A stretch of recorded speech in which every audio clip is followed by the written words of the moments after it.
Hello, कैसे हैं आप सब? पढ़ाई अच्छी चल रही है? Myself doctor PK Singhal और आप मुझे देख रहे हैं हमारे YouTube channel chemistry Pandit Singhal sir पर।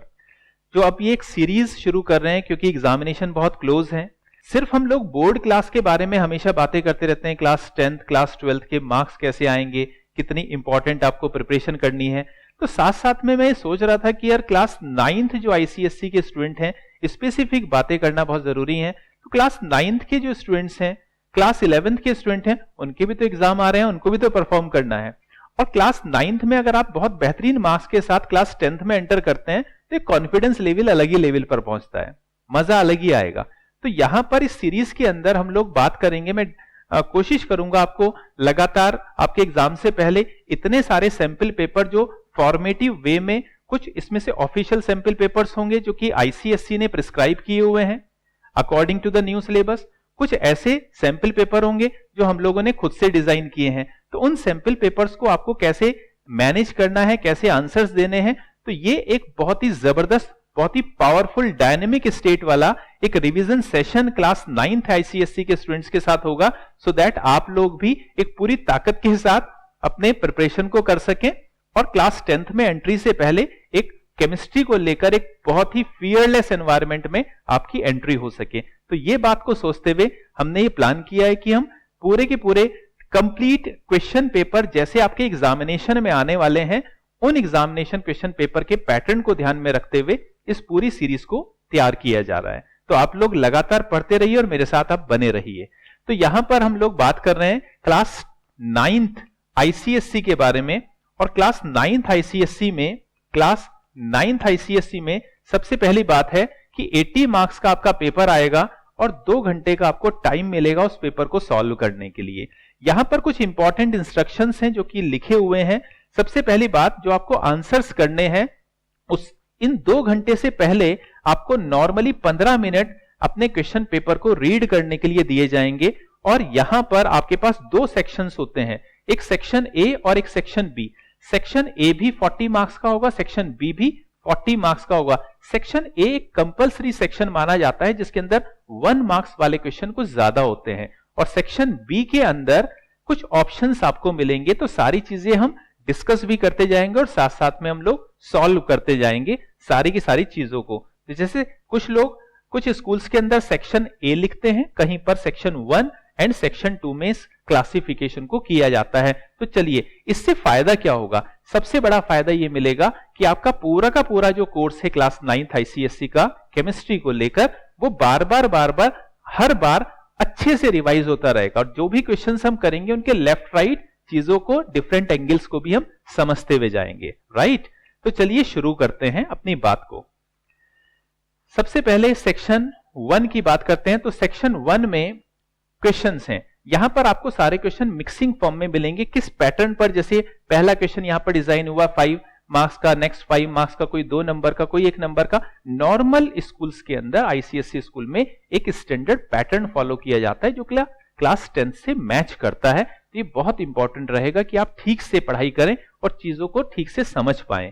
इसी ऑब्जेक्टिव को फुलफिल करने के लिए पूरी की पूरी सीरीज हम लोग ये स्टार्ट कर रहे हैं। You are going to get many more things so that कि आप पूरा का पूरा सिलेबस बहुत बेहतरीन तरीके से रिवाइज कर सकते हैं। तो मैं अपने पहले क्वेश्चन पर बात को शुरू करता हूं। तो पहला क्वेश्चन है हमारा, आई थिंक ब्लू कलर ज्यादा बढ़िया दिखाई देगा। Select the acidic and basic radical in the following compound. Acidic और बेसिक रेडिकल होते क्या है? बहुत सिंपल सी मैं आपको एक लॉजिक बता रहा हूं, फिर आंसर समझना इजी रहेगा। जैसे कोई भी हम एसिड बेस न्यूट्रलाइजेशन रिएक्शन करते हैं, फॉर एग्जांपल मैंने HCl की रिएक्शन बेटा कराई NaOH से। आप लोग जानते होंगे HCl एक एसिड है और NaOH एक बेस है। एसिड और बेस जब आपस में रिएक्शन करते हैं तो सॉल्ट और वाटर बनाते हैं। तो एवरीबॉडी नोस कि NaCl मिलेगा और वाटर मिलेगा। राइट? ये जो HCl है ये बेटा बीच में से टूट जाता है, इसका हाइड्रोजन पॉजिटिव पार्ट मानते हैं और क्लोरीन को नेगेटिव वाला पार्ट। सिमिलरली NaOH भी बीच में से डिसोसिएट होगा, sodium positive part and OH negative part. तो आप यहां पर ध्यान से देखेंगे, बेस से यहां पर Na+ आया और इस एसिड से Cl- आ रहा है। यानी यहां पर जो सोडियम आया है ये आया है किसी बेस से, तो आप सोडियम को यहां पर, या आप कहें Na+ को आप एक बेसिक रेडिकल बोल सकते हैं, और Cl- को आप एसिड रेडिकल बोल सकते हैं। एसिड रेडिकल आप बोल सकते हैं। बात क्लियर हो गई? तो ये पहचानना बड़ा आसान हो जाएगा कि किसी सॉल्ट का जो पॉजिटिव पार्ट है, कैटायनिक पार्ट है, हमेशा कहां से आ रहा है? किसी बेस से आएगा, और सॉल्ट का नेगेटिव वाला पार्ट किसी एसिड से आएगा। अब इस क्वेश्चन को सॉल्व करना आसान है। जैसे मैग्नीशियम सल्फेट को अगर डिसोसिएट करते हैं एक्वस मीडियम में, you will get magnesium and sulphate ion. Obviously जो पॉजिटिव पार्ट है वो किधर से आएगा? बेस से। तो मैं इसको बोलूंगा basic radical. This will be the basic radical and this one is acid radical. Basic radical यानी प्लस वाला पार्ट, एसिड रेडिकल यानी माइनस वाला पार्ट। आई होप ये बात ठीक से समझ में आ गई। जैसे अमोनियम सल्फेट है तो you are getting ammonium ion and sulphate ion. तो सल्फेट आयन हो गया आपका एसिड पार्ट एंड पॉजिटिव वाला यानी बेसिक रेडिकल। यहां पर एल्यूमिनियम है तो aluminium 3+ ion and 3 sulphate. I hope आपको आंसर्स मिल रहे हैं। Zinc carbonate Zn2+ and CO3 2-। Magnesium hydroxide Mg2+ and 2OH-। तो all the negative part comes from acid and positive part of the salt come from a base. तो अब आपको ठीक से समझ में आ गया आंसर क्या है, राइट? चलिए आगे चलते हैं। नेक्स्ट क्वेश्चन है हमारे पास। Next question, give an example of each of the following chemical change a photochemical reaction involving. आपको एक ऐसी रिएक्शन के बारे में बताना है जिसमें सिल्वर सॉल्ट इन्वॉल्व है और वो एक फोटोकेमिकल रिएक्शन है। तो सिल्वर सॉल्ट इन्वॉल्व है और फोटोकेमिकल रिएक्शन है, तो अच्छा रहेगा कि हम लोग सिल्वर नाइट्रेट का इस्तेमाल करें, बिकॉज सिल्वर नाइट्रेट एक फोटोकेमिकल कंपाउंड माना जाता है। अगर इस पर सनलाइट पड़ती है तो ये डिकम्पोज हो जाता है, टूट जाएगा। अगर मैं यहां पर लिख देता हूं सनलाइट, साथ में हम मार्किंग स्कीम को डिस्कस करते रहेंगे। सनलाइट से होगा क्या?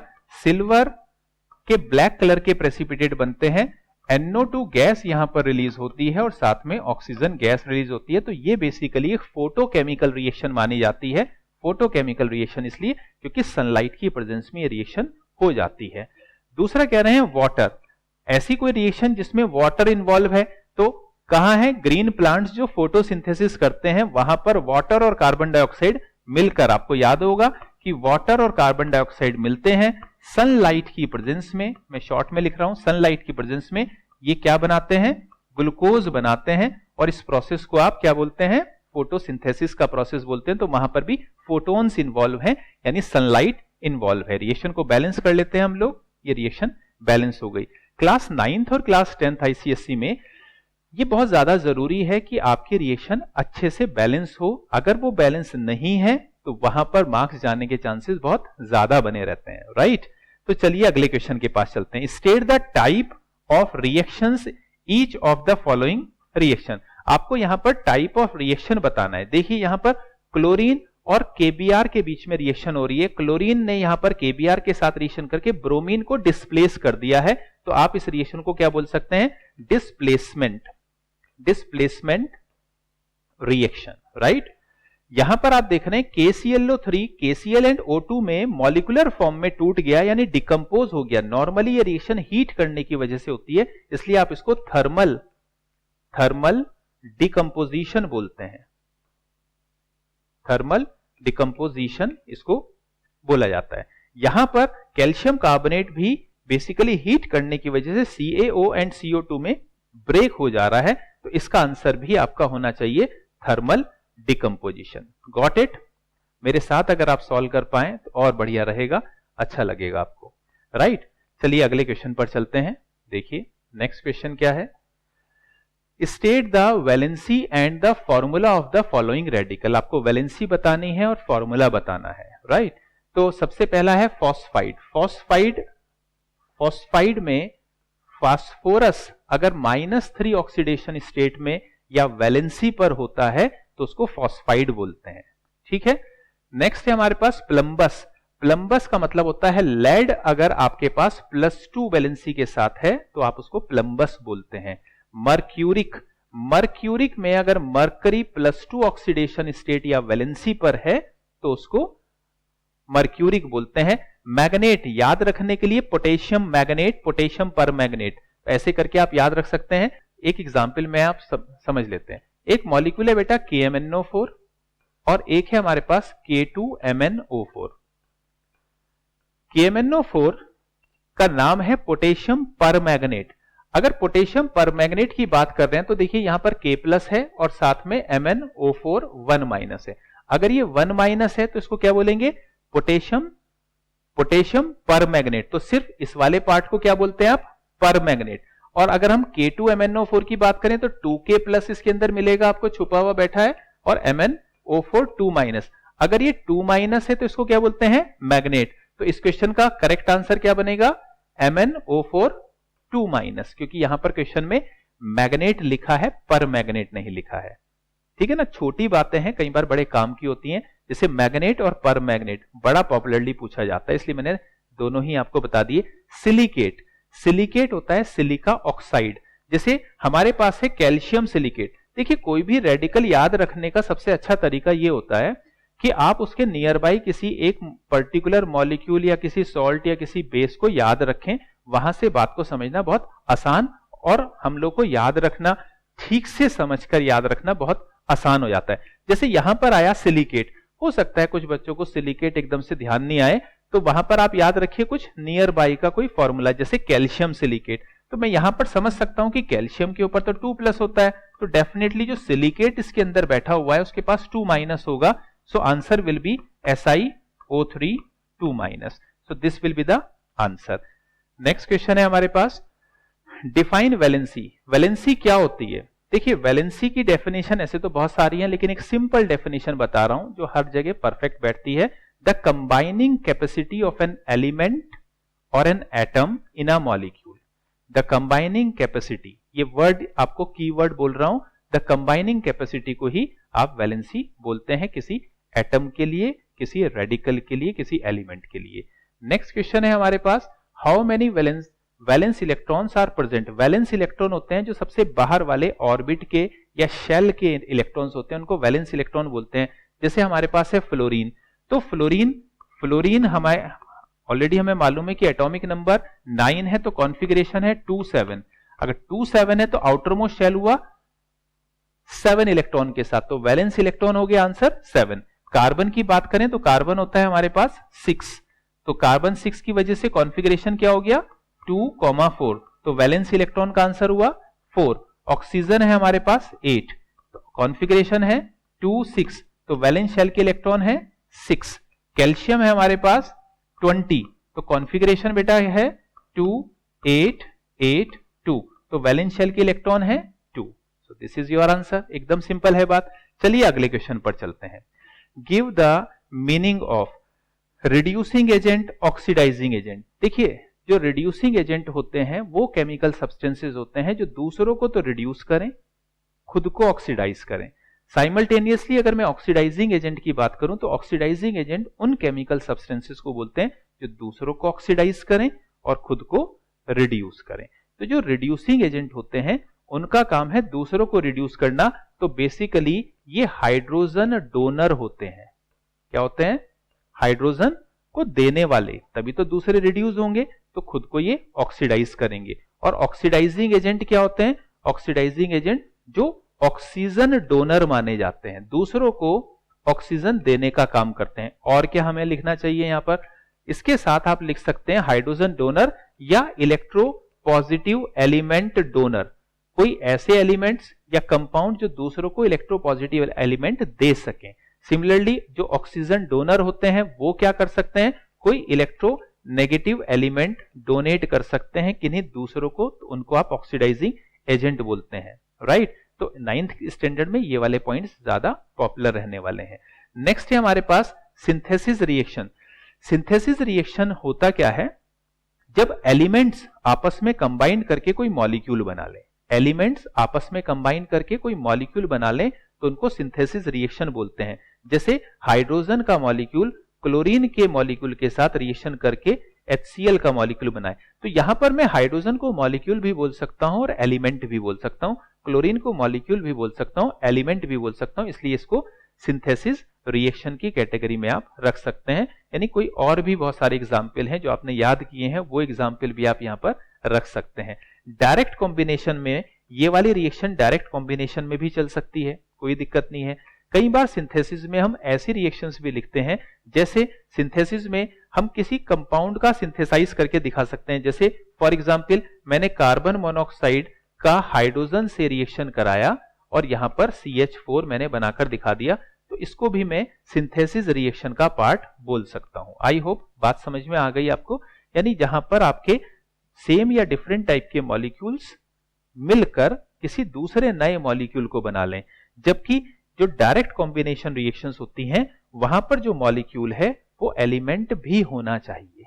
Got it? नेक्स्ट है आपके पास डिकम्पोजिशन रिएक्शन। डिकम्पोजिशन रिएक्शन में क्या होता है, कोई बड़ा मॉलिक्यूल छोटे छोटे पीसेज में, छोटे छोटे मॉलिक्यूल्स में टूट जाएगा, उसको हम डिकम्पोजिशन रिएक्शन की कैटेगरी में रखते हैं। जैसे आपके पास कैल्शियम कार्बोनेट है, आपने उसको हीट किया तो वो कैल्शियम ऑक्साइड एंड CO2 में ब्रेक हो गया, तो इसको आप डिकम्पोजिशन रिएक्शन बोल सकते हैं। अगर हीट करने की वजह से ये डिकम्पोज हुआ तो इसको थर्मल डिकम्पोजिशन भी बोला जाता है। राइट, चलिए आगे चलते हैं। ठीक है, चीजों को मेन पॉइंट्स को आप ठीक से समझते रहेंगे तो बहुत ही अच्छी सी तैयारी आपकी हो जाएगी, कोई परेशान होने की जरूरत नहीं है। चलिए, तो नेक्स्ट क्वेश्चन है हमारे पास, नेम द फॉलोइंग। ये कैटेगरी क्लास 10th ICSE में तो बहुत ही ज्यादा पूछी जाती है, 9 से आपको प्रैक्टिस करनी चाहिए इसकी। तो पहला है a nitrate which produce oxygen as the only gas. तो ऐसे में आप सोडियम या पोटेशियम का अगर आप नाइट्रेट लेते हैं और इसको अगर हीट कर दिया जाए तो वहां पर सोडियम या पोटेशियम का नाइट्राइट मिलता है और ऐसे में ऑक्सीजन गैस रिलीज होती है। तो आंसर इसमें सोडियम नाइट्रेट या पोटेशियम नाइट्रेट लिखा जा सकता है। रिएक्शन का सपोर्ट हमने यहां पर दे दिया आपको। तो सेकंड क्वेश्चन पर आ रहे हैं, a compound which produces carbon dioxide on heating. एक ऐसा कंपाउंड जिसको गर्म करें तो CO2 रिलीज हो, तो आप वहां पर आंसर लिख सकते हैं कैल्शियम कार्बोनेट। Calcium carbonate. यहां पर मैं अभी कुछ गलतियां कर रहा हूं, इसी क्वेश्चन के अंदर भी बताने वाला हूं कि क्या इंपॉर्टेंट बात छुपी हुई है। वो मार्किंग स्कीम की पॉइंट है। इन 5 क्वेश्चन को सॉल्व करने के बाद मैं आपको बताऊंगा कि यहां पर मैं अभी क्या गलती कर रहा हूं, आपको वो गलती नहीं करनी है। ठीक है, कैल्शियम कार्बोनेट। थर्ड है an element which does not contain neutron. तो मैं आंसर लिख रहा हूं हाइड्रोजन। हाइड्रोजन एक ऐसा एलिमेंट है जिसके पास न्यूट्रॉन नहीं होता, एक इलेक्ट्रॉन और एक प्रोटॉन होता है, अगर वो अपनी लोवेस्ट आइसोटॉपिक फॉर्म के अंदर होता है। ठीक है ना, सबसे lowest. An element having valency 0। किसकी वैलेंसी 0 होती है? तो जितने भी नोबेल एलिमेंट्स हैं उन सबकी वैलेंसी 0 होती है। तो नोबेल एलिमेंट्स में helium, neon, argon, krypton, xenon, आप किसी का भी नाम यहां पर दे सकते हैं। और फिफ्थ क्वेश्चन में है the shell closest to the nucleus of an atom. जो शेल न्यूक्लियस के सबसे करीब शेल होता है उस शेल को आप क्या बोलते हैं? उसको आप K नंबर का शेल बोलते हैं, जो सबसे करीब KLMN ऐसे होता है ना, तो सबसे करीब वाले शेल को। अब मैं बता रहा हूं कि क्या मिस्टेक यहां पर हुई है, ध्यान से सुनना। ये मार्किंग स्कीम में यूज होने वाला बहुत ही ज्यादा मेजर पार्ट यहां से गड़बड़ होने के चांसेस है। देखिए क्वेश्चन में लिखा है नेम द फॉलोइंग। क्वेश्चन में क्या लिखा है? Name the following. और हमने क्या लिखे हैं बेटा? केमिकल फॉर्मूलाज लिख दिए। क्या लिख दिए? केमिकल फॉर्मूला लिखे हैं। तो ये एक मेजर मिस्टेक मानी जाती है, बड़ी गलती मानी जाती है। अगर क्वेश्चन के अंदर आपसे पूछा है नाम, तो you have to write the name. Either you are writing the chemical formula or not, that's not much important, but you have to write the name of the answer. तो यहां पर NaNO3 लिखना इंपॉर्टेंट नहीं होगा, इस पे number cut सकते हैं। सोडियम नाइट्रेट लिखना ज्यादा सही होगा। बात समझ में आ गई? यहां पर फॉर्मूले की जगह मुझे यहां पर नाम लिखना चाहिए कैल्शियम कार्बोनेट, यहां पर मुझे लिखना चाहिए हाइड्रोजन, यहां मुझे helium, neon, argon, krypton, xenon में से कुछ भी, लेकिन उसकी विद स्पेलिंग उसको लिखना चाहिए। और यहां पर लिखना चाहिए के शेल। आई होप ये बहुत ही इंपॉर्टेंट बात थी, आपको समझ में आ गई होगी। चलिए आगे बात करते हैं। इस प्रैक्टिस से आपको बहुत ज्यादा फायदा ये मिलेगा कि आपको ठीक से समझ में आ जाएगा कि यार 9th का पेपर अटेम्प्ट कैसे करते हैं, किस टाइप के क्वेश्चंस आते हैं, क्या पेपर का लेआउट होता है। तो वो सारी बातें आपको बढ़िया तरीके से सीखने को मिलेंगी। देखिए पहला क्वेश्चन यहां पे आ रहा है स्टेट बॉयल्स लॉ और दूसरा पूछ रहे हैं चार्ल्स लॉ। क्योंकि बॉयल्स और चार्ल्स लॉ में से क्लास 9th में फ्रीक्वेंटली क्वेश्चंस पूछे जाते हैं। तो मैं आपको एक शॉर्ट में आपको आइडिया दे रहा हूं कि मेन कीवर्ड्स आपको क्या यूज करने चाहिए बॉयल्स और चार्ल्स के लिए। तो बॉयल्स के लिए सबसे पहली बात आप याद रखिए कि आपको डेफिनेशन लिखनी है। ऑब्वियसली चार्ल्स के लिए भी वही पॉइंट रहेंगे। दूसरा, आपको मैथमेटिकल फॉर्म लिखनी है। उसके बाद आपको फॉर्मूला लिखना है। ये 3 पॉइंट आपके होने बहुत जरूरी हैं अगर आप इस क्वेश्चन को क्लास 9th के लिए अटेम्प्ट कर रहे हैं। जैसे मैं डेफिनेशन आपको बता रहा हूं, बॉयल्स लॉ। तो बॉयल्स लॉ की डेफिनेशन, एक स्टैंडर्ड डेफिनेशन ये होती है कि at a constant temperature, Boyle's ने टेम्परेचर को कांस्टेंट किया था, चार्ल्स ने प्रेशर को कांस्टेंट किया था। तो बॉयल्स के लिए डेफिनेशन रहती है at a constant temperature the volume of a given mass of a gas is inversely proportional to its pressure.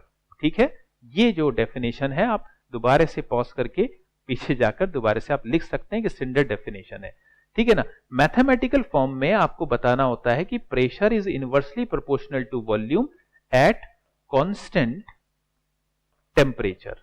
ये वाली बात आपकी एग्जामिनर जरूर से देखना चाहेगा। और फॉर्मूले की अगर हम बात करें तो इसको यहां से भी डिराइव किया जा सकता है। तो P is equals to K into 1 upon V. So we can write PV is equals to K, or it can be written like PV is equals to constant. PV is equals to constant, जिसको अगर आप ratio फॉर्मूले में लिखना चाहें तो वो लिख सकते हैं। और रेशियो फॉर्मूला क्या होता है? P1 V1 is equals to P2 V2 is equals to P3 V3 is equals to and so on। इसको रेशियो वाला फॉर्मूला।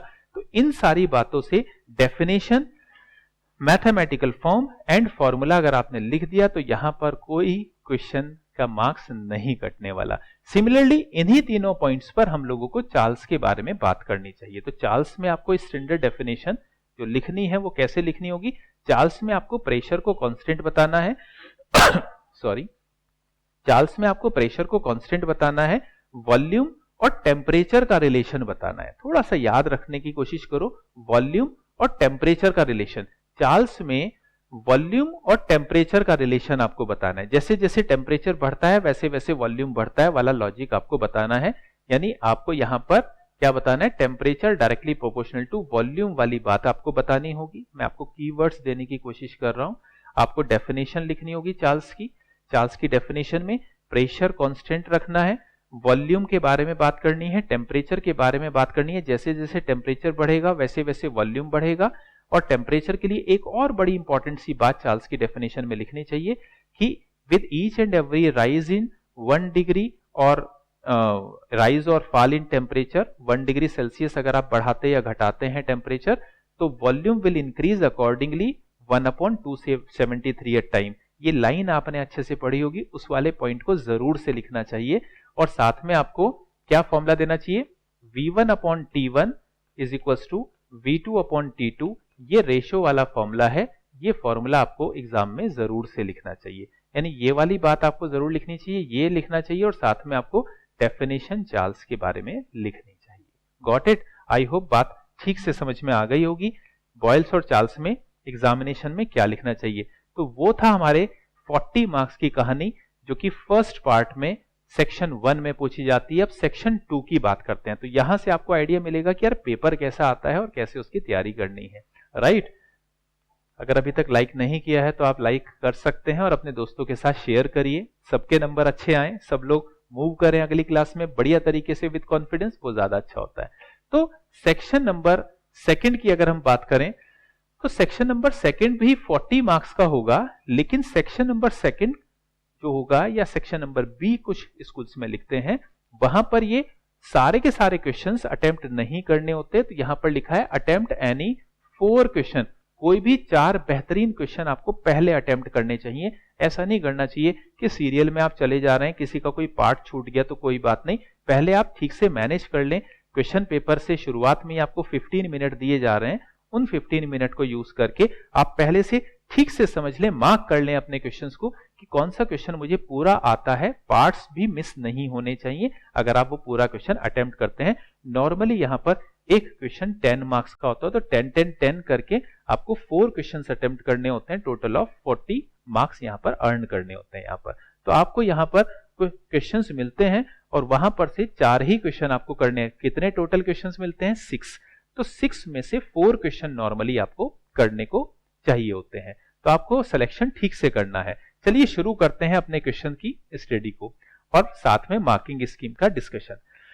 पहला क्वेश्चन है, how will you show that thermal decomposition of calcium carbonate is in accordance with the law of conservation of mass. Law of conservation of mass के हिसाब से calcium carbonate, तो देखिए कैसे करेंगे हम इस क्वेश्चन को कि अगर हम कैल्शियम कार्बोनेट को थर्मली डिकम्पोज कर रहे हैं, मतलब हीट कर रहे हैं, कैल्शियम ऑक्साइड और कार्बन डाइऑक्साइड बन रहा है, तो आपको मॉलिक्यूलर मास तो निकालने आते ही होंगे। तो चलिए निकाल कर देखते हैं। अगर मैं यहां पर करता हूं मॉलिक्यूलर मास, अगर मुझे कैल्शियम कार्बोनेट का निकालना है सॉरी, तो देखिए ये वैल्यू आपको याद होगी कि कैल्शियम का एटॉमिक मास होता है 40, कार्बन का एटॉमिक मास और ऑक्सीजन का एटॉमिक मास 16 है ना। तो यहां से कैल्शियम है 40, कार्बन है 12, ऑक्सीजन 16 3 48, तो टोटल मिलाकर यहां पर आया 100। यानी मैं बोल सकता हूं कि अगर मैंने 100 ग्राम कैल्शियम कार्बोनेट लिया तो मुझे कितना कैल्शियम ऑक्साइड और कितना CO2 मिलेगा, तो उसको भी हम मॉलिक्यूलर मास से कैलकुलेट करेंगे। कैसे?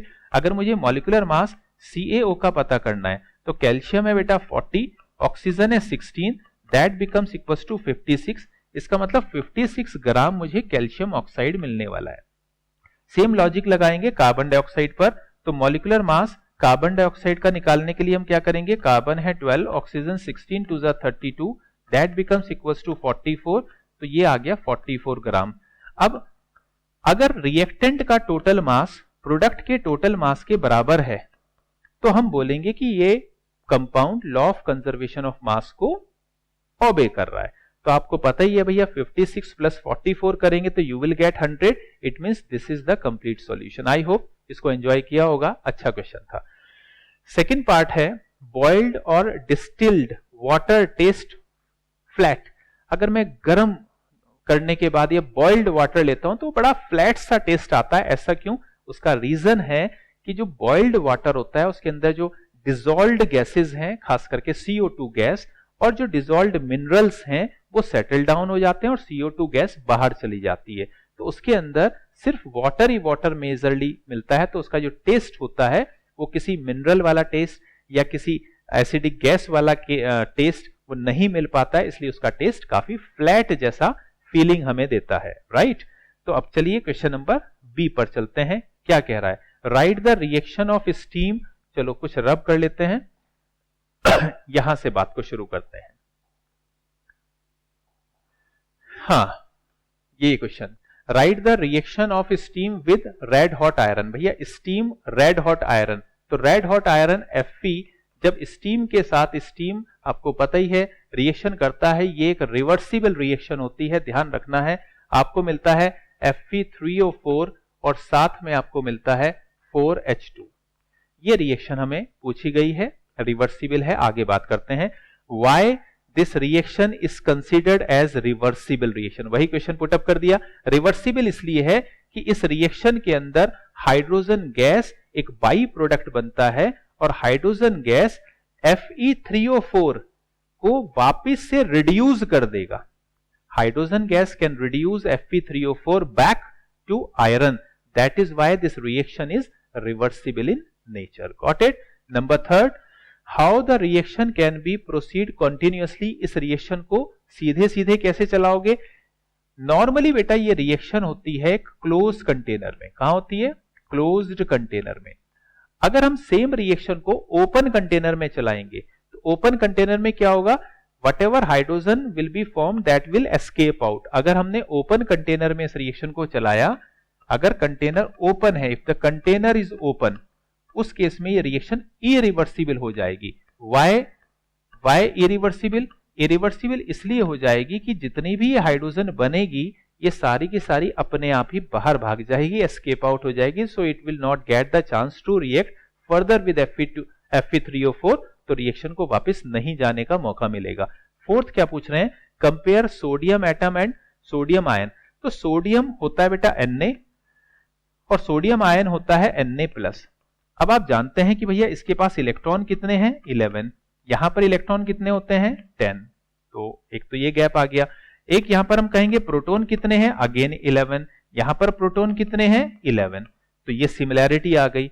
यहां पर अगर हम बोलें इसका कॉन्फ़िगरेशन क्या है 281 और इसका कॉन्फ़िगरेशन क्या है 28, हम बोलें कि इसके वैलेंस इलेक्ट्रॉन कितने हैं 1, हम बोलेंगे इसमें वैलेंस इलेक्ट्रॉन कितने हैं 8, हम बोलेंगे ये कम स्टेबल है, लेस स्टेबल है, क्योंकि आउटरमोस्ट शेल में 1 इलेक्ट्रॉन है, मतलब लेस स्टेबल है। हम बोलेंगे Na+ ज्यादा स्टेबल है, क्योंकि इसका ऑक्टेट आउटरमोस्ट शेल में 8 इलेक्ट्रॉन, तो ऑक्टेट यहां पर कंप्लीट है, इसलिए ये ज्यादा स्टेबल है। तो ये कुछ एक पॉइंट के साथ आप कंपेयर कर सकते हैं सोडियम एटम और सोडियम आयन के बारे में, राइट। चलिए आगे चलते हैं। पेशेंस बनाए रखना चाहिए पढ़ते समय, ठीक है ना।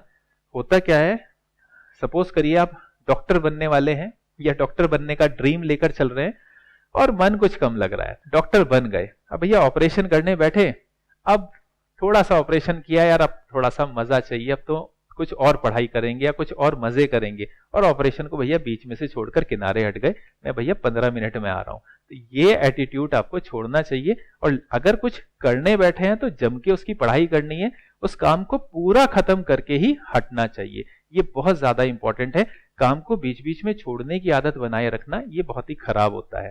यार डॉक्टर बन गए तो फिर काम बनेगा ना तुम्हारा, या और बढ़िया किसी पोस्ट पर पहुंचे तो। चलिए क्वेश्चन नंबर 3 को शुरू करते हैं।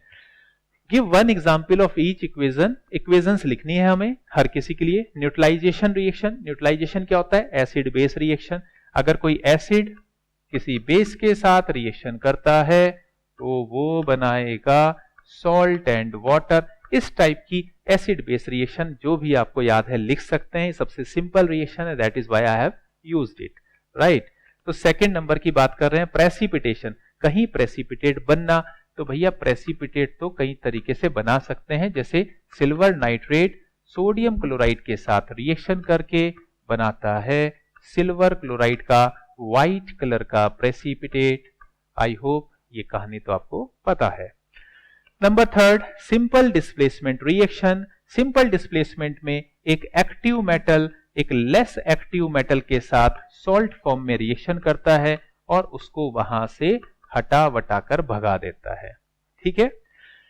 थर्मल डिसोसिएशन रिएक्शन, हीट की वजह से टूट जाना, जैसे अमोनियम क्लोराइड है, ये अगर इसको आप गर्म करेंगे या ठंडा करेंगे तो अमोनिया और HCl में ये डिसोसिएट हो जाएगा। गर्म करोगे, थर्मल की बात करी थी, तो टूट जाएगा, ठंडा करोगे तो वापस आएगा। थर्मल डिकम्पोजिशन रिएक्शन, हीट की वजह से कुछ तोड़ देना, बार बार कैल्शियम कार्बोनेट वाली रिएक्शन आ रही है, आप अगेन उसको यूज कर सकते हैं। ऐसा नहीं होता एग्जामिनेशन में कि एक रिएक्शन को एक ही बार यूज करना चाहिए। If that is quite relevant you can use it more than once, आप उसका इस्तेमाल कर सकते हैं, कोई दिक्कत नहीं है। चलिए अगले क्वेश्चन की तरफ चलते हैं। State which of the following are oxidised और रिड्यूस, इनमें से कौन ऑक्सीडाइज हो रहा है, कौन रिड्यूस हो रहा है। तो यहां पर ध्यान ये रखना है कि जिसका ऑक्सीडेशन नंबर, ये देखो ये जो -2 है, ये ऑक्सीडेशन नंबर है। ऑक्सीडेशन नंबर अगर डिक्रीज करता है, क्या बोल रहा हूं, ऑक्सीडेशन नंबर अगर डिक्रीज करेगा तो रिडक्शन सबसे सिंपल तरीका है, मोस्ट एडवांस कैटेगरी में आप इसको यूज कर सकते हैं।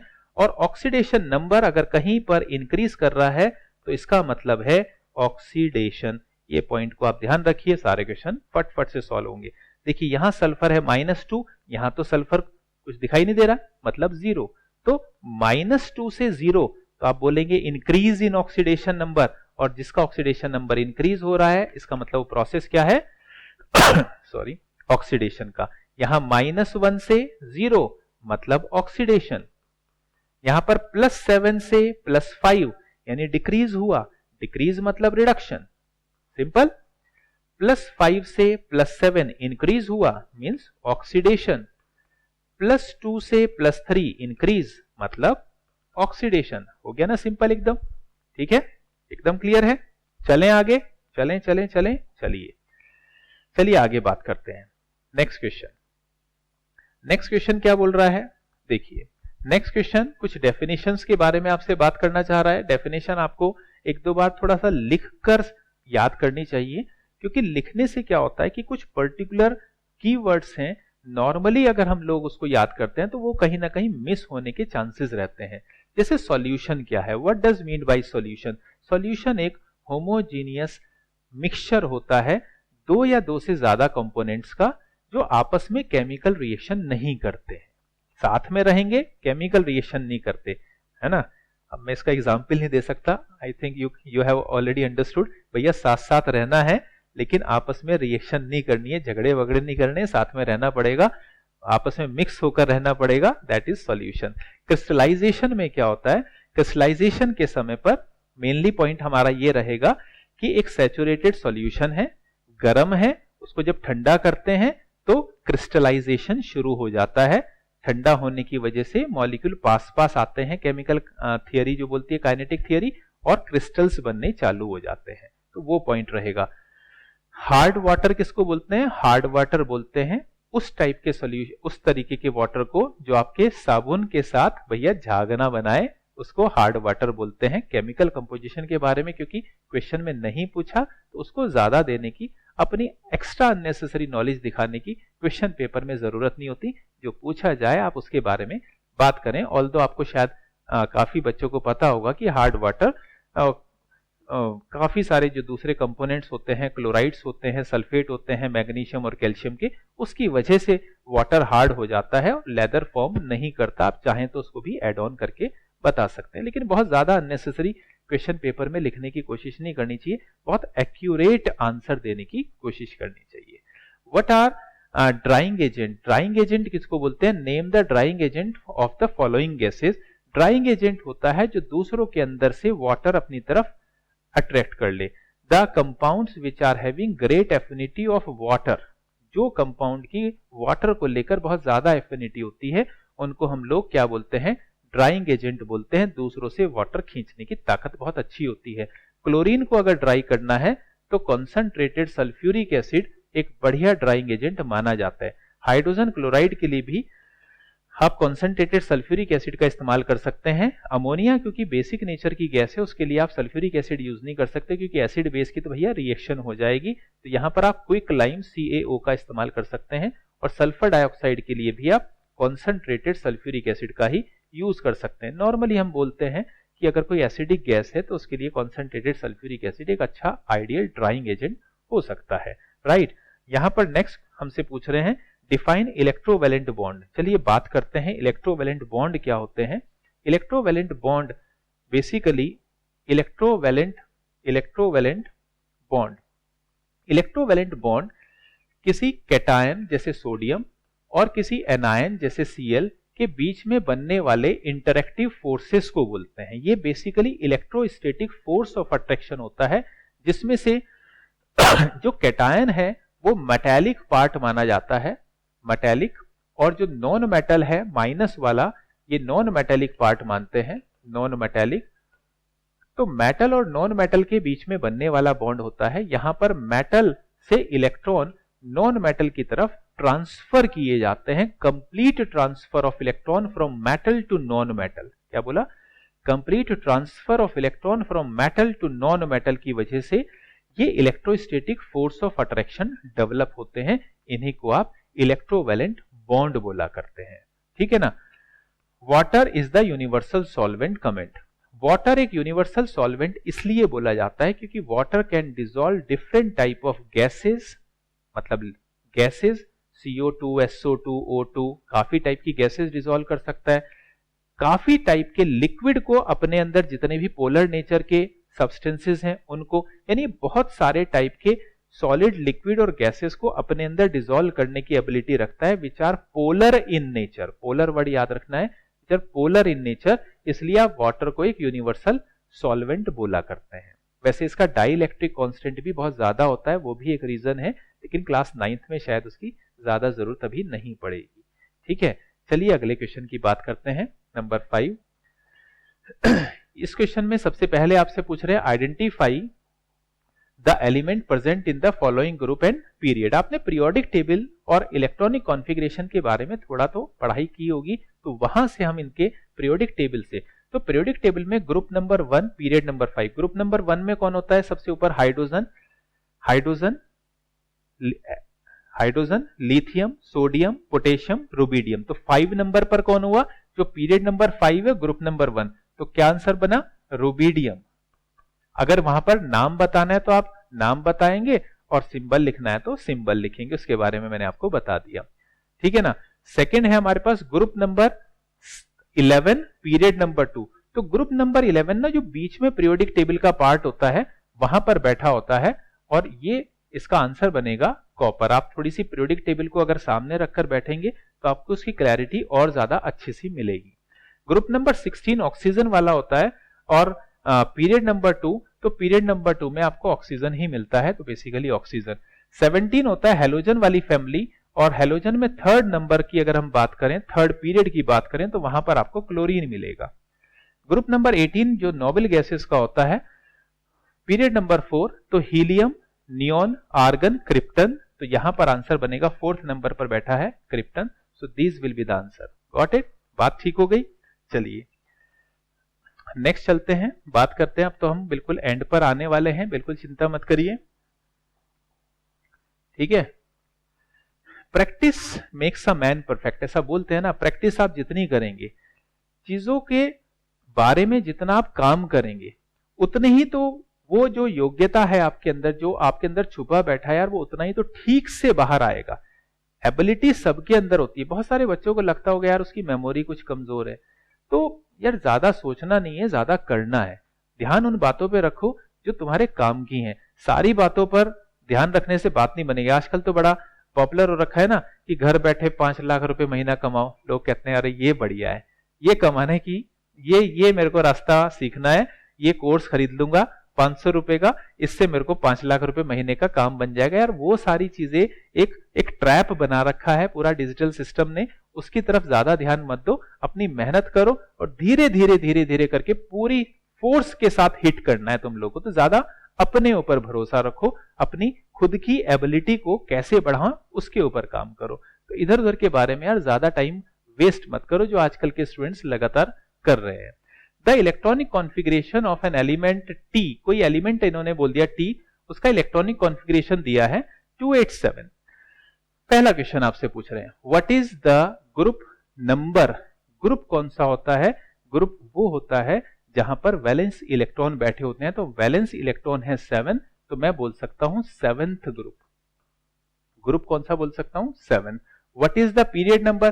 पीरियड नंबर आपको पता चलता है ये के शेल एल एम, तो थर्ड नंबर पर जाकर आपको ये मिल रहा है, तो आप कहेंगे थर्ड नंबर का पीरियड है मेरा। आई होप बात समझ में आ गई। How many valence electrons are there in T? Outermost shell में 7 इलेक्ट्रॉन्स हैं, तो मैं बोलूंगा इसके आउटर मोस्ट शेल में 7 है। What is the valency? अगर आउटर मोस्ट शेल में 7 इलेक्ट्रॉन है तो ये या तो 7 इलेक्ट्रॉन किसी को दे सकता है या 1 इलेक्ट्रॉन किसी से ले सकता है। तो ज्यादा अच्छा आंसर होगा 1 and 7, लेकिन ज्यादातर स्कूल में इसका आंसर 1 एक्सेप्ट किया जाता है। It is a non metal और मेटल। अगर आउटर मोस्ट शेल में 4, 5, 6, 7 इलेक्ट्रॉन्स होते हैं तो वो हमेशा क्या होगा? नॉन मेटल होगा। तो आंसर होगा इसका नॉन मेटल। सिंपल है, एकदम से सॉल्व हो गया। चलिए अगले क्वेश्चन के बारे में बात करते हैं, गिव रीजन। इस टाइप के क्वेश्चंस बहुत ज्यादा इंपॉर्टेंट माने जाते हैं क्योंकि ये ना गेम चेंजर क्वेश्चंस होते हैं। कुछ आसान क्वेश्चन हर बच्चा करता है, कुछ कैटेगरी वाले क्वेश्चन हर बच्चा नहीं करता, कुछ कुछ बच्चे करते हैं। आपको उसमें शामिल होना है तो डेफिनेटली आपको उसके बारे में अच्छे से पढ़ाई करनी चाहिए। ठीक है, तो चलिए गिव रीजन। तो गिव रीजन में पहला क्वेश्चन है the atom is electrically neutral. जो एटम होता है वो इलेक्ट्रिकली न्यूट्रल क्यों होता है? तो उसका रीजन ये रहेगा कि नंबर ऑफ इलेक्ट्रॉन और नंबर ऑफ प्रोटॉन्स किसी एटम में हमेशा बराबर होते हैं। किसी न्यूट्रल एटम की बात कर रहे हैं, वो हमेशा बराबर होते हैं, इसलिए एटम इज ऑलवेज न्यूट्रल। मैं कीवर्ड आपको बता चुका हूं। सेकेंड है the mass of an atom is concentrated in the nucleus of the atom. पूरा का पूरा किसी एटम का मास न्यूक्लियस के अंदर रहता है, क्योंकि न्यूक्लियस के अंदर कौन रहते हैं? Proton and neutron. ये न्यूक्लियस के अंदर रहते हैं। इलेक्ट्रॉन का मास लगभग नेग्लिजिबल मानते हैं, क्योंकि प्रोटॉन और न्यूट्रॉन न्यूक्लियस में रहते हैं, तो सारा मास भी न्यूक्लियस में रहता है। राइट। थर्ड क्वेश्चन है the atom as a whole is an empty space. Atom का ज्यादातर हिस्सा खाली क्यों होता है? आपने रदरफोर्ड एटॉमिक मॉडल में गोल्ड फॉयल एक्सपेरिमेंट सुना होगा। तो गोल्ड फॉयल एक्सपेरिमेंट में उन्होंने बताया था रदरफोर्ड ने कि ज्यादातर इलेक्ट्रॉन्स ज्यादातर अल्फा पार्टिकल जब किसी गोल्ड फॉयल से पास किए गए थे तो मोस्ट ऑफ देम वो क्रॉस करके गोल्ड फॉयल को चले गए थे। यहीं से ये लॉजिक समझ में आया था कि एटम का ज्यादातर पार्ट खाली होता है और न्यूक्लियस कहीं कहीं बीच बीच में होता है, जिसका साइज काफी छोटा होता है पूरे एटम के कंपैरिजन में। तो यहां पर आपको रदरफोर्ड एक्सपेरिमेंट वाली पॉइंट को आपको बताना होगा कि रदरफोर्ड एक्सपेरिमेंट में जब गोल्ड फॉयल एक्सपेरिमेंट किया गया था तो most of the alpha particle cross through the gold foil which suggested that most of the part of an atom is vacant or empty। ये पॉइंट आपको बताना होगा। फोर्थ, देखो वही पॉइंट से रिलेटेड क्वेश्चन आया ना, the Rutherford model of an atom could not provide stability of the nucleus. क्योंकि रदरफोर्ड ने हमें ये बताया था कि इलेक्ट्रॉन ना न्यूक्लियस के चारों तरफ चक्कर काटते रहते हैं, गोल गोल गोल गोल, प्लेनेटरी मॉडल इन्होंने बताया था। तो उसमें प्रॉब्लम ये आई थी कि अगर कोई बॉडी लगातार किसी जगह ऐसा घूमती रहे तो इलेक्ट्रॉन विल लूज एनर्जी। अगर आप कार है, स्कूटर है यार, चलाते रहे, पेट्रोल भी तो चाहिए। तो वो लॉजिक था कि if electron is revolving around the nucleus continuously in a circular path it will lose energy and a time will come when electron will drop down into the nucleus and atom will finish.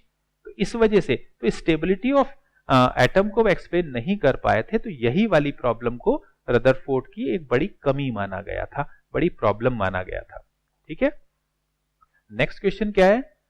Next question है हमारे पास, why do the two isotopes of magnesium have different mass number. भैया magnesium अगर हम बात करें तो magnesium होता है 12, 24 और मैग्नीशियम होता है 12, 25। तो देखिए जो ऊपर लिखते हैं ना इसको मास नंबर बोलते हैं। भैया मास नंबर अगर चेंज हो जाएगा तो मास भी तो चेंज हो जाएगा, क्योंकि मास नंबर क्या डिपिक्ट करता है, क्या रिप्रेजेंट करता है? मास नंबर तो प्रोटॉन और न्यूट्रॉन के टोटल नंबर बताता है और सारा का सारा मास भी तो उन्हीं के पास है। तो this is the main reason. Next है हमारे पास, comment on the similarity of hydrogen and alkali metal and halogen. Halogen, alkali metal और हाइड्रोजन में क्या क्या सिमिलैरिटी है? तो सिमिलैरिटी की बात करें, जैसे हाइड्रोजन है, यहां पर मैं एक एग्जाम्पल ले लेता हूं एल्कली मेटल का सोडियम, और यहां पर एक एग्जाम्पल ले लेता हूं हैलोजन से क्लोरीन। एग्जाम्पल से बात को समझना और लिखना बहुत आसान हो जाता है। जैसे अगर मैं यहां पर वैलेंसी की बात करूं तो वैलेंसी तो यार मैं इसकी भी 1 बोलूंगा, इनकी भी 1 बोलूंगा, इनकी भी 1 बोल सकता हूं। यहां पर अगर मैं बोलूं बॉन्ड फॉर्मेशन की बात करूं तो सोडियम यानी कोई एल्कली मेटल वो हाइड्राइड बना सकता है, और अगर मैं क्लोरीन की बात करूं तो ये भी HCl बना सकता है। यानी हाइड्रोजन से एल्कली मेटल भी बॉन्ड बना पा रहे हैं और क्लोरीन यानी कोई हैलोजन भी बॉन्ड बना पा रहा है। इस टाइप के आप 3-4 पॉइंट्स बड़े आराम से यहां पर लिख सकते हैं। कीप ऑन थिंकिंग, थोड़ा सा सोचिए और लिखने की कोशिश करते हैं। चलिए हम लोग अब ऑलमोस्ट लास्ट क्वेश्चन पर पहुंच गए, तो इस लास्ट क्वेश्चन को सॉल्व करते हैं। Question number 7, a gas occupies, numerical है, आपके पास एक चैप्टर है gas law, state of matter या गैस लॉ के नाम से एक चैप्टर है। उस चैप्टर से बॉयल्स लॉ, चार्ल्स लॉ से रिलेटेड न्यूमेरिकल पक्का एग्जामिनेशन में आता है, इसलिए इस क्वेश्चन को हमने यहां पर लिया। अ गैस ऑक्यूपाई 3 लीटर, तो आपको लिख लेना चाहिए वॉल्यूम है 3 लीटर। इसका ना पूरा डाटाबेस बनाकर ही सॉल्व करना चाहिए। एट 0 डिग्री सेल्सियस, देखिए टेम्परेचर दे दिया 0 डिग्री सेल्सियस। हमेशा याद रखिए कि टेम्परेचर को आप केल्विन में ही इस्तेमाल करेंगे। तो डिग्री सेल्सियस को केल्विन में कन्वर्ट करने के लिए क्या करते हैं बेटा, 273 ऐड कर देते हैं। तो मैं यहां पर लिखूंगा 273 केल्विन। तो V1 T1, ठीक है। What volume will it occupy, यानी हमसे कह रहे हैं भैया V2 बताइए क्या होगा, और टेम्परेचर T2 इस बार दे दिया -20 डिग्री सेल्सियस। इसमें भी क्या करना पड़ेगा, 273 ऐड करेंगे। सो T2 हमारे पास आ जाएगा, प्लस में ही रहेगा 253 kelvin. The pressure remain constant, बड़ी इंपॉर्टेंट सी पॉइंट यहां पर लिख दिया। प्रेशर कांस्टेंट का मतलब है इन्होंने कौन सा लॉ यूज किया है, यस चार्ल्स लॉ इन्होंने यूज किया है। कौन सा law, Charles law. Charles law use कर रहे हैं, उन्होंने तो कहा था कि प्रेशर कांस्टेंट है। फॉर्मूला क्या लगाएंगे, V1 upon T1 is equal to V2 upon T2। ये फॉर्मूला अप्लाई करेंगे, वैल्यू पुट करते हैं। V1 है 3, T1 है 273, V2 you have to calculate and T2 253. So V2 you can calculate. इसका आंसर आपको कहां लिखना है? चैट बॉक्स के अंदर लिखना है, ठीक है ना। इसको आप सॉल्व करेंगे और मुझे आंसर बताएंगे कि आपका आंसर लीटर में कितना आया। आप कमेंट में इसका आंसर लिखकर बताएंगे। एक और बड़ी इंपॉर्टेंट सी बात है, मैं सोच रहा था बताने की, अब मैं बता रहा हूं, क्योंकि जो स्टूडेंट्स अभी तक मेरे साथ पढ़ रहे हैं तो उनके लिए इंपॉर्टेंट रहेगी। ये जितने भी क्वेश्चन पेपर मैं बना रहा हूं, ये सारे के सारे क्वेश्चन पेपर आपको मेरी ऐप केमिस्ट्री पंडित पर मिल जाएंगे। वहां पर एक फ्री सेक्शन होगा, कोई चार्जेस नहीं है इसके। जैसे ये पेपर अभी हमने सॉल्व किया, ये पेपर आपको पीडीएफ फॉर्मेट में डाउनलोडेड फॉर्म में आपको मेरे केमिस्ट्री पंडित ऐप के ऊपर मिल जाएगा। वहां पर जाकर आप जितने भी 9th से रिलेटेड क्लासेस होंगी, जो भी कुछ आपको चाहिए केमिस्ट्री को लेकर, प्रीवियस ईयर के क्वेश्चंस को लेकर, जितना भी डिफरेंट टाइप का आपको डाटाबेस चाहिए, वो सब आपको मेरे ऐप के ऊपर धीरे धीरे अपलोड होता रहेगा और आपको मिलता रहेगा फ्री ऑफ कॉस्ट। कोई ज्यादा वहां पर परेशान होने की जरूरत नहीं है। जब आप गूगल प्ले स्टोर पर जाएंगे, केमिस्ट्री पंडित लिखिए, वहां पर आपको ऐप मिलेगा, ऐप को इंस्टॉल करिए, उसके ऊपर ही वहां पर फ्री मटेरियल का एक ऑप्शन मिलेगा। फ्री मटेरियल में आपको ये सारे के सारे कंटेंट मिलते रहेंगे, ठीक है। और अब लास्ट क्वेश्चन एक बार पढ़ लेते हैं। सॉरी, गला कुछ हो रखा है। Give the composition and cause of acid rain. Acid rain के बारे में बहुत कुछ लिखा और पढ़ा जा सकता है, तो उसके बारे में आप बात खुद से करेंगे, लेकिन मैं आपको 2 पॉइंट आपको बता दूं। एसिड रेन के बारे में जब भी बात हो तो SO2 गैस को नहीं भूलना है, N2O एंड NO2। दोबारा से बता दूं, SO2 गैस के बारे में जरूर बात करिए एसिड रेन के समय पर, N2O गैस के बारे में, NO गैस के बारे में, NO2 गैस, ये मेन वो गैसेस हैं जिसकी वजह से वाटर एसिड रेन में कन्वर्ट होता है और डिफरेंट एरिया में प्रॉब्लम क्रिएट करता है। तो आपको इन 4 गैसेस के बारे में जरूर से अपने आंसर में लिखना चाहिए, so that you can get the one of the best marks जो आपने कभी सोचे होंगे, उनसे भी ज्यादा मार्क्स आपके आ सके, ठीक है ना, जो आपके कॉम्पिटिटर हैं। और कंपटीशन कुछ नहीं होता। क्लास 9th लेवल पर अगर हम बात करें तो यार सपोर्टिव सिस्टम बनाना चाहिए कॉम्पिटिटिव सिस्टम की जगह। वो ज्यादा बढ़िया तरीका है कि 10th में जाने से पहले आप पूरा ताकत लगाकर बाउंस बैक करते हुए आप आगे बढ़ें। So keep learning and do well.